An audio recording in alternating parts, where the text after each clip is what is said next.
Hello student, good morning.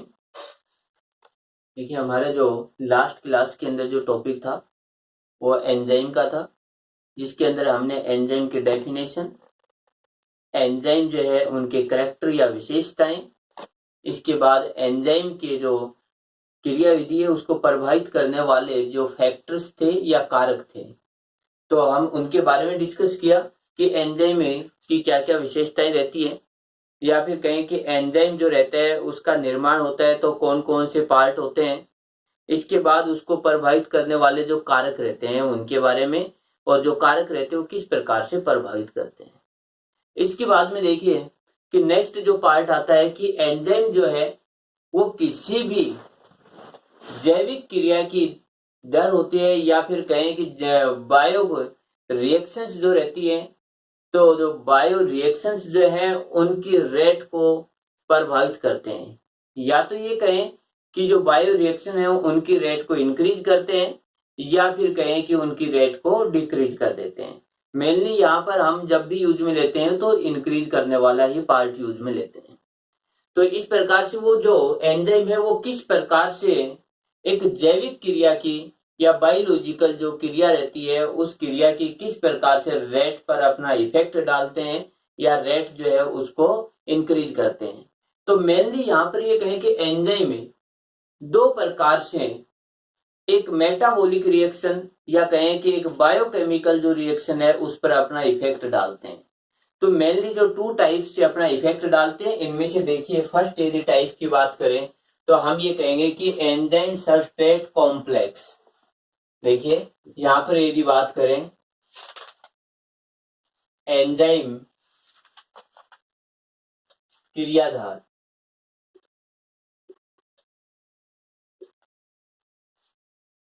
जटिल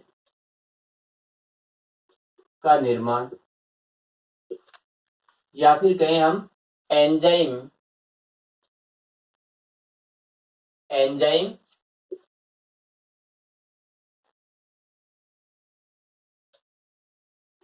substrate complex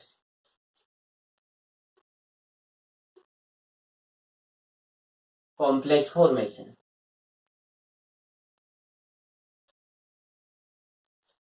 क्या कहें, formation of enzyme substrate complex.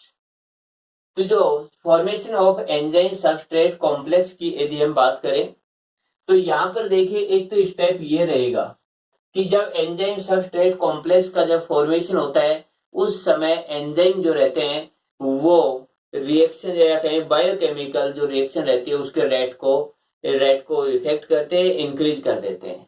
दूसरा रहता है, दूसरा मेन कारण क्या रहता है जिससे कि बायोकेमिकल रिएक्शन स्पीडली होती है, तो इसमें दूसरा कारक रहता है सक्रियण ऊर्जा।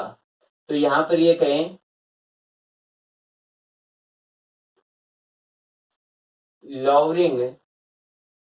lowering ऑफ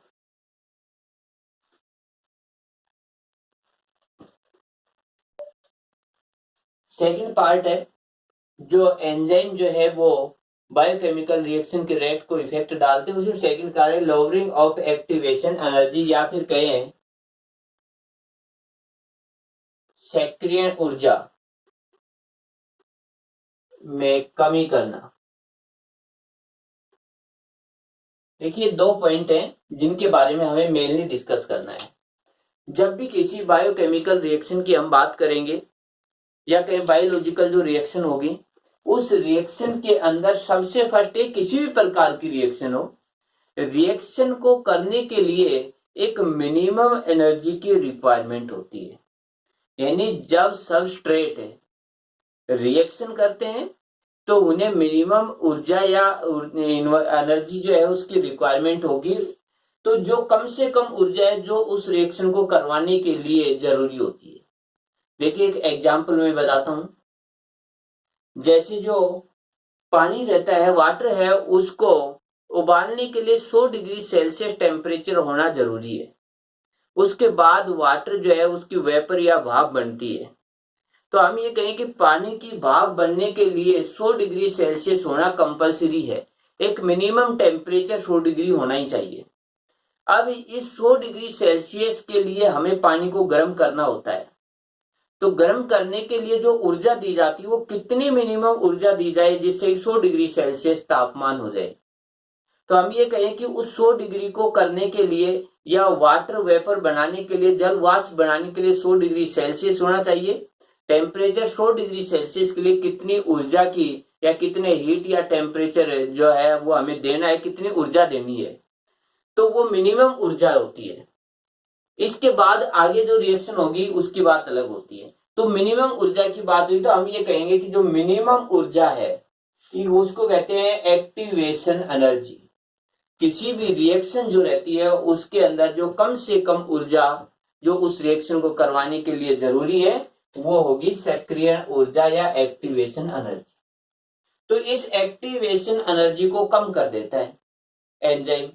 तो एक तो पार्ट ये रहता है कि इस एंजाइम को, जैसे हम ये कहें कि 10 किलो कैलोरी ऊर्जा जो है 10 किलो कैलोरी ऊर्जा की रिक्वायरमेंट है, लेकिन यदि हम बात करें कि एंजाइम इसको 5 कर दे तो ये मिनिमम ऊर्जा जो थी इस रिएक्शन को करवाने के लिए वो कम हो गई है।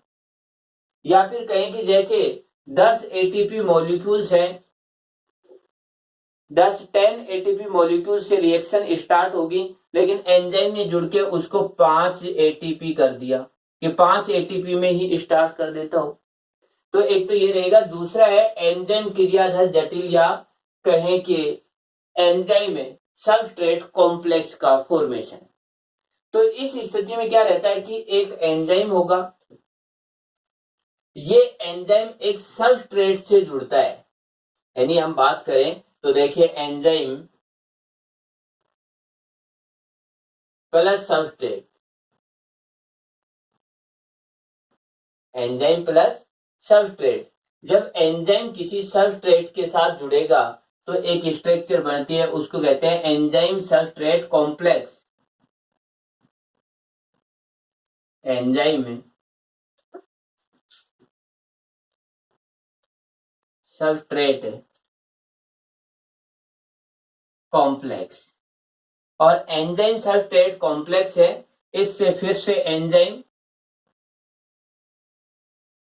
Plus product. तो ये जो एंजाइम है ये एंजाइम फिर से इसी रिएक्शन के अंदर इन्वॉल्व हो जाता है।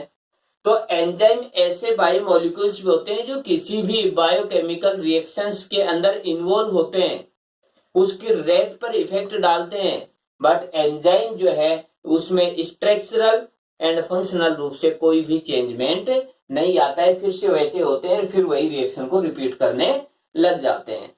तो यहाँ पर एंजाइम वापस बना और हमें प्रोडक्ट मिला। तो सेकंड पार्ट ये है कि एंजाइम सबस्ट्रेट कॉम्प्लेक्स का फॉर्मेशन। एंजाइम सबस्ट्रेट कॉम्प्लेक्स का मतलब हुआ कि एक एंजाइम अपने साथ जो सबस्ट्रेट है, क्रियाधार है, उनको जोड़ते हैं। मान लेते हैं ए और बी क्रियाधार है, जैसे ये एक एंजाइम हुआ, यहां पर ए और बी क्रियाधार है, तो ये एंजाइम अपने साथ ए को और बी को जोड़ करके नजदीक ले आता है और फिर इनमें बॉन्ड बन जाते हैं। तो एक प्रकार से क्रियाधार को नजदीक करता है, बिल्कुल क्लोजली कर देता है। और ये जो एंजाइम सबस्ट्रेट जो है इससे एक कॉम्प्लेक्स बनता है। तो एंजाइम अपने साथ सबस्ट्रेट को बाइंड करता है, जिससे सबस्ट्रेट बिल्कुल क्लोजली आ जाते हैं, नजदीक आ जाते हैं, और जिससे वो आपस में रिएक्शन करते हैं, बॉन्ड बनाते हैं, और उसके बाद एंजाइम सबस्ट्रेट कॉम्प्लेक्स बनता है। और ये परमानेंट नहीं रहता है, अस्थायी रहता है।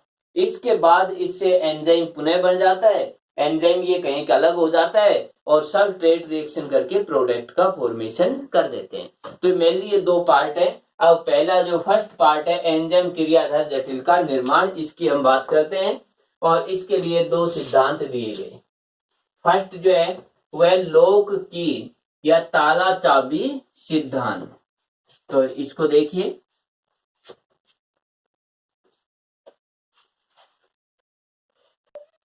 देखिए फर्स्ट जो पार्ट था कि एंजाइम किस प्रकार से बायोकेमिकल जो रिएक्शन होती है उसकी रेट को इफेक्ट डालते हैं, प्रभावित करते हैं। तो इसके अंदर फर्स्ट स्टेप है एंजाइम क्रियाधार जटिल का निर्माण या एंजाइम सबस्ट्रेट कॉम्प्लेक्स का फॉर्मेशन। अब यहां पर देखिए कि एक एंजाइम, इसके लिए कोड दिया हमने ई, एक सबस्ट्रेट इसके लिए दिया S। तो एक एंजाइम और सबस्ट्रेट जब आपस में ज्वाइंट होते हैं या कहीं जब सबस्ट्रेट एंजाइम के साथ जुड़ता है तो एक एंजाइम सबस्ट्रेट कॉम्प्लेक्स बनता है या ES कॉम्प्लेक्स बनता है और यह अस्थायी होता है। ये कहें कि ये स्टेबल नहीं होता है, नॉन स्टेबल है। इसके बाद हम कहें कि ये एंजाइम अलग हुआ तो ये एंजाइम E साथ में जो सबस्ट्रेट था वो प्रोडक्ट में चेंज हो गया तो ये रिएक्शन है। तो यहां पर ये एंजाइम सबस्ट्रेट कॉम्प्लेक्स बनना, तो ये जो एंजाइम सबस्ट्रेट का जो कॉम्प्लेक्स बनता है कि कौन सा एंजाइम किस सबस्ट्रेट से जुड़ेगा या उल्टा कहें कौन सा सबस्ट्रेट किस एंजाइम से जुड़ेगा। तो ये जो है इसको जुड़ने के सिद्धांत को जो है दो सिद्धांत दिए, यानी इसके अंदर जो फर्स्ट है तो फर्स्ट जो हम ये कहें थ्योरी थी वो कहें कि ताला चाबी सिद्धांत या लॉक एंड की थ्योरी। तो लॉक एंड की थ्योरी है, ताला चाबी जो सिद्धांत है एमिल फिशर ने दिया। तो एमिल फिशर है, इसने ये थ्योरी प्रपोज की। अब इस थ्योरी के अकॉर्डिंग हम ये कहें कि जिस प्रकार से एक लॉक एक विशेष प्रकार की के द्वारा ही ओपन होता है या खुलता है, उसी प्रकार से एक विशेष प्रकार का सबस्ट्रेट या क्रियाधार एक विशेष प्रकार के एंजाइम से ही क्रिया करता है, उसके साथ जुड़ता है और उत्पाद में बदल जाता है। तो यहां पर देखिए एक स्पेसिफिक कैरेक्टर आता है कि एक विशेष एंजाइम विशेष सबस्ट्रेट से ही जुड़ेगा। इसके एक एग्जांपल के तौर पर देखिए कि हम ये कहें कि यहां पर एक एंजाइम है, ये जैसे ये एक एंजाइम है और इस एंजाइम की यदि हम स्थिति की बात करें तो देखिए इस तरीके से ये हुआ एंजाइम। इस एंजाइम को हमने कहा चाबी या की। ये जो की है या एंजाइम है, ये किसी प्रोडक्ट जो है ये जो किसी सबस्ट्रेट के साथ जुड़ेंगे। तो मान लेते हैं कि जो सबस्ट्रेट है वो इस टाइप का है,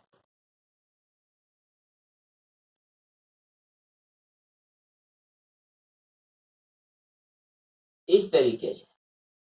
ये हुआ सबस्ट्रेट, ये कहें लॉक, यानी ये हुआ एंजाइम और ये हुआ सबस्ट्रेट।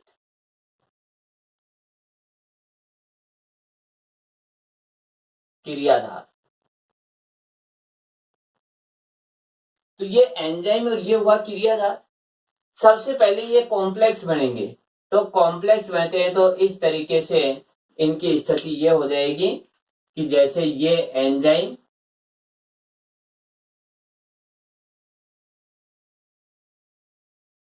ये हुआ, इसके बाद जो है ये पार्ट हुआ,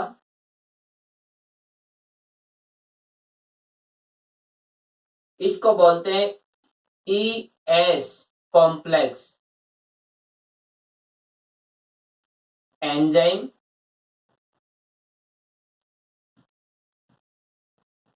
क्रियाधार जटिल। और इससे यदि हम बात करें तो ये एंजाइम फिर से बन जाता है इसी तरीके से,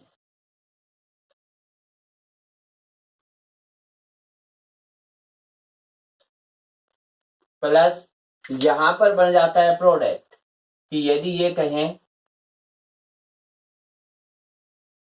ये, और इसके बाद यदि हम बात करें तो इस तरीके से ये हुआ प्रोडक्ट उत्पाद।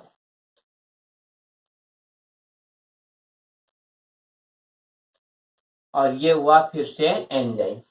तो इस तरीके से रिएक्शन होती है। तो यहां पर देखिए ये सिद्धांत ये कहता है कि एक एंजाइम में जो ये साइट बनी हुई है ये इसका जो सक्रिय स्थल है,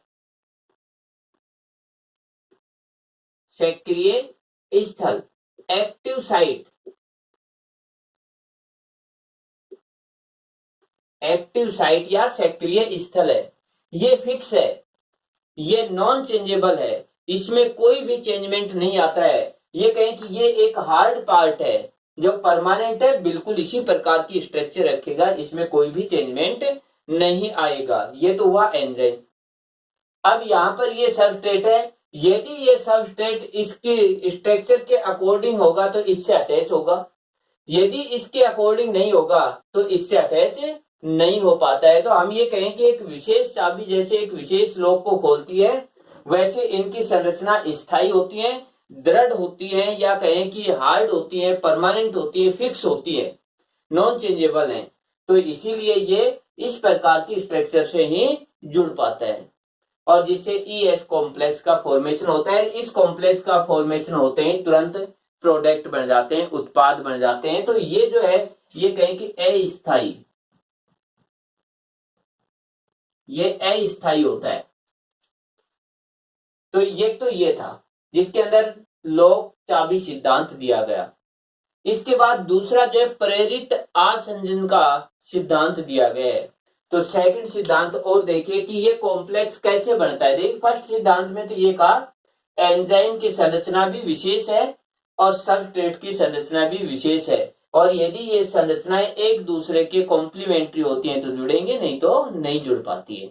तो ये हार्ड और फिक्स संरचनाएं हैं एंजाइम में। अब दूसरा है प्रेरित आसंजन का सिद्धांत, तो इसको और देखिए। देखिए सेकंड जो था ES कॉम्प्लेक्स बनने का सेकंड जो थ्योरी थी प्रेरित आसंजन का सिद्धांत या इंड्यूस्ड फिट थ्योरी।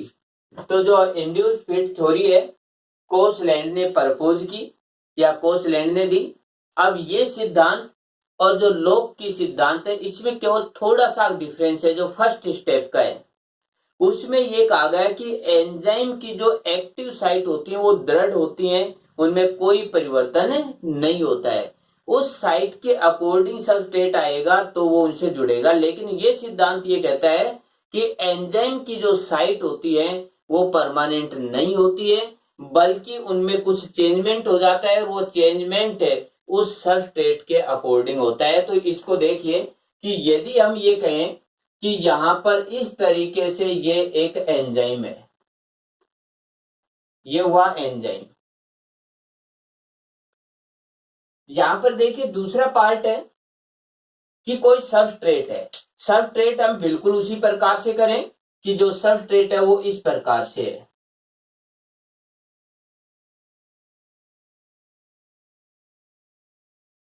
इस तरीके से, ये हुआ सबस्ट्रेट। अब ये इसकी हम बात करें कि जैसे ये जो पार्ट है ये इसकी एक्टिव साइट हुई, जैसे इस पार्ट की बात कर दें तो ये हुआ सक्रिय स्थल,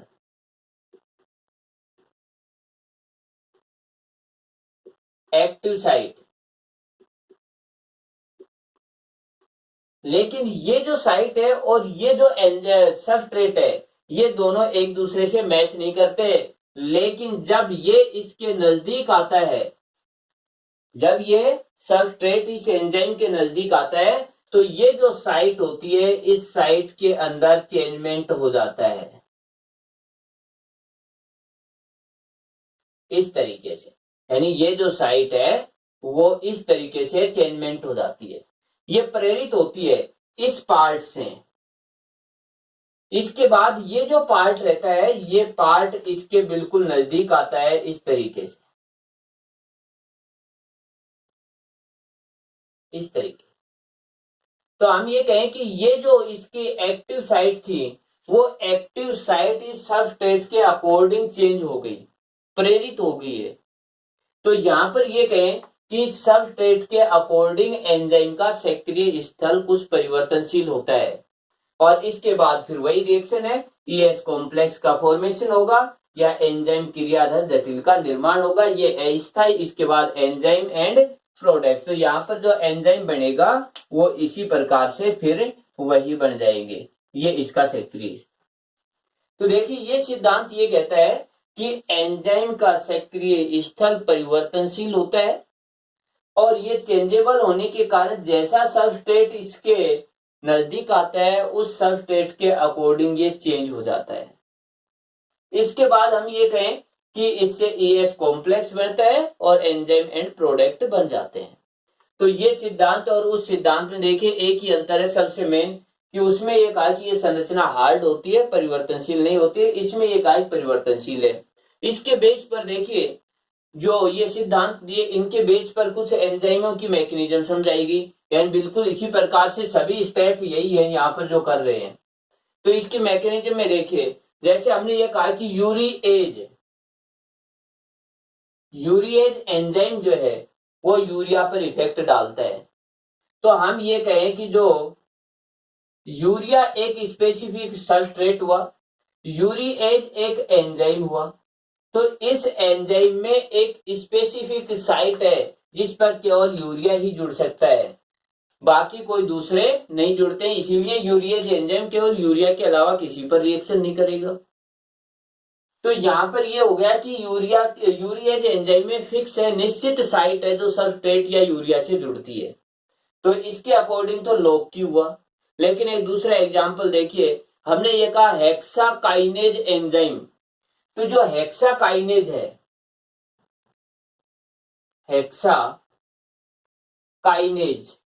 हेक्साकाइनेज एंजाइम 6 कार्बन की किसी भी मॉलिक्यूल पर अपनी रिएक्शन करता है। तो जैसे ग्लूकोज हुआ, फ्रक्टोज हुआ, इन पर रिएक्शन करता है। तो हम ये कहेंगे कि जो हेक्साकाइनेज एंजाइम है इसमें सक्रिय स्थल परिवर्तनशील है। ग्लूकोज आएगा तो उसके अकॉर्डिंग बदलेगा, लेकिन होना चाहिए 6 कार्बन का। यदि फ्रक्टोज आएगा तो उसके अकॉर्डिंग परिवर्तन कर लेता है। तो यहाँ पर ये दोनों ही सिद्धांत एंजाइम जो है उसकी मैकेनिज्म को एक्सप्लेन करते हैं, नहीं कि केवल एक सिद्धांत ही एक्सप्लेन करता है। तो एक तो स्टेप ये था कि ईएस कॉम्प्लेक्स बनता है, तो उस समय जो है कि जो सबस्ट्रेट है वो नजदीक आ जाते हैं। कि देखिए इसके साथ हम ये भी कह सकते हैं कि जैसे ये पार्ट थे, ये दोनों पार्ट यहाँ नजदीक आ जाते हैं, नजदीक आते हैं, ये इस तरीके से स्थिति होती है कि ये नजदीक आए इस तरीके से, रिएक्शन जैसे है वो वापिस ऐसे। तो एंजाइम सबस्ट्रेट जो है उनको नजदीक कर देते हैं, जिससे ये पार्ट बन जाता है। तो मेनली इनका यही रहता है कि ईएस कॉम्प्लेक्स में एंजाइम सबस्ट्रेट को नजदीक कर देते हैं, जिससे वो बॉन्ड बनाते हैं। इसके बाद सेकंड पार्ट है कि ये रिएक्शन जो है उसकी रेट पर इफेक्ट डालते हैं। तो सेकंड आता है सक्रियण ऊर्जा में कमी करके, या कहीं सक्रियण ऊर्जा को कम कर देते हैं, जिससे कि बायोकेमिकल रिएक्शन होती है वो फास्ट होती है।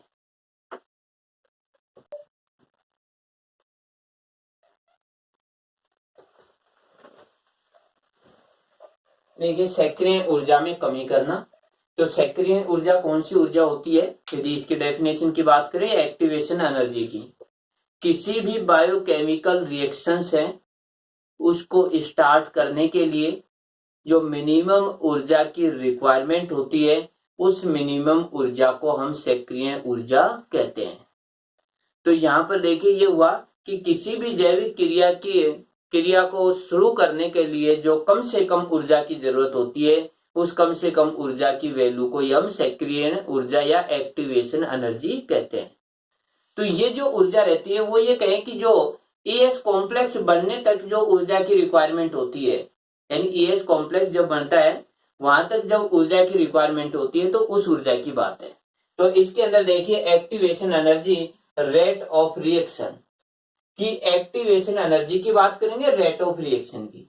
देखिए जब भी कोई मॉलिक्यूल्स रहता है उसमें एनर्जी जीरो हो ऐसा तो होता नहीं है, मॉलिक्यूल्स में कुछ एनर्जी होती है।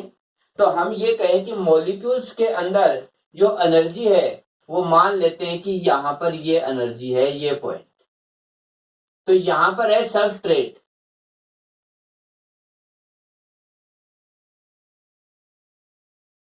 सबस्ट्रेट की एनर्जी ये है।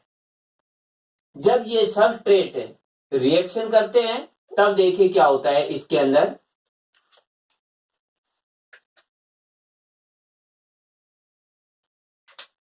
कि यहां पर ये सबस्ट्रेट हुआ,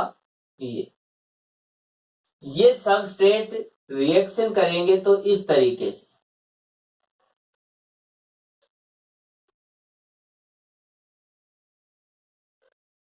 एक हाई जो एनर्जी है, या फिर कहें कि ये जो ऊर्जा है वो यहां पर ये हो जाती है। देखिए इस समय जो एनर्जी है वो तो है ये, कि ये एनर्जी है, इतनी रिक्वायरमेंट होती है। यदि एंजाइम नहीं है तब इस रिएक्शन को करवाने के लिए मिनिमम इतनी ऊर्जा की आवश्यकता होती है। सबस्ट्रेट की ऊर्जा ये, जब इसको एनर्जी देंगे तब ये एनर्जी इतने लेवल पर आती है, उसके बाद रिएक्शन होगी, इससे पहले नहीं होगी। इसके बाद जो एनर्जी रहती है उस एनर्जी जो है उसमें कमी आएगी और इसके साथ ही जो प्रोडक्ट होते हैं उनका फॉर्मेशन होता है। प्रोडक्ट की एनर्जी इस सबस्ट्रेट की एनर्जी से हमेशा कम होती है, या कहें कि जो इससे थोड़ी ऊर्जा ही यहाँ पर प्रोवाइड होती है। तो यहाँ पर देखिए कि ये ऊर्जा है, इसकी रिक्वायरमेंट होती है एक रिएक्शन को करवाने के लिए, और इसको हम कहते हैं एक्टिवेशन एनर्जी। एक्टिवेशन जी, सक्रियण ऊर्जा।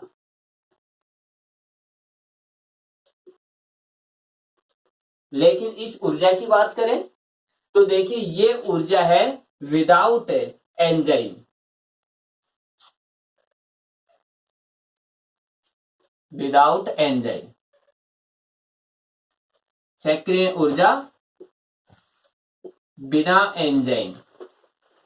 जब एंजाइम नहीं है उस समय सक्रिय ऊर्जा होती है ये, तो इतनी ऊर्जा देंगे तब अभिक्रिया होगी। दूसरी तरफ यदि हम बात करें कि जब यदि एंजाइम होता है उस समय प्रारंभिक स्टेज में, तो इनिशियल स्टेज में तो ऊर्जा इतनी है, लेकिन बाद में यदि हम बात करें तो हम ये कहेंगे कि इस तरीके से, ये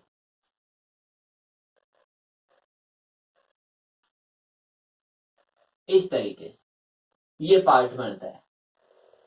तो यहां पर देखिए ये जो ऊर्जा है यदि हम इसकी बात करें, ये ऊर्जा ये भी एक्टिवेशन एनर्जी है लेकिन with enzyme. Activation energy with enzyme, या कहे सक्रिय ऊर्जा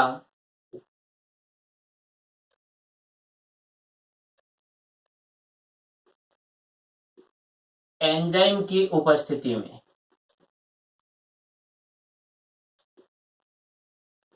और ये जो पार्ट रहता है इस पार्ट को हम कहते हैं प्रोडक्ट।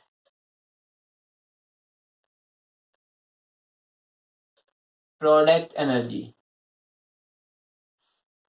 और ये है सबस्ट्रेट एनर्जी कि इस जगह पर सबस्ट्रेट है उसकी एनर्जी ये है। तो सबस्ट्रेट की एनर्जी जो है उसको कुछ एनर्जी देंगे तब वह एक्टिव होगा, रिएक्शन करेगा। उसके बाद प्रोडक्ट की एनर्जी हमेशा सबस्ट्रेट की एनर्जी से कम होगी तभी प्रोडक्ट बनेगा।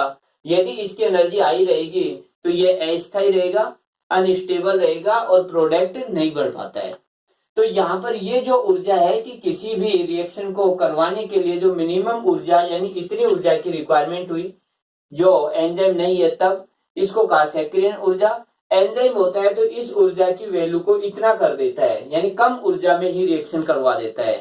तो ये दो स्टेप थे, एक तो कोई ईएस कॉम्प्लेक्स बनना, एक है एक्टिवेशन एनर्जी को कम करना। इन दो स्टेप्स के अकॉर्डिंग एंजाइम जो रहता है वो मेटाबॉलिज्म रिएक्शन जो रहती है उसके रेट को इंक्रीज कर देता है। तो ये हमारे ये कहें कि एंजाइम की क्रिया विधि है या मैकेनिज्म ऑफ एंजाइम्स है, इनके कुछ थ्योरी थे या कहें कि कुछ स्टेप थे कैसे एंजाइम अपनी क्रिया करता है। तो ये टॉपिक जो है तो हुआ।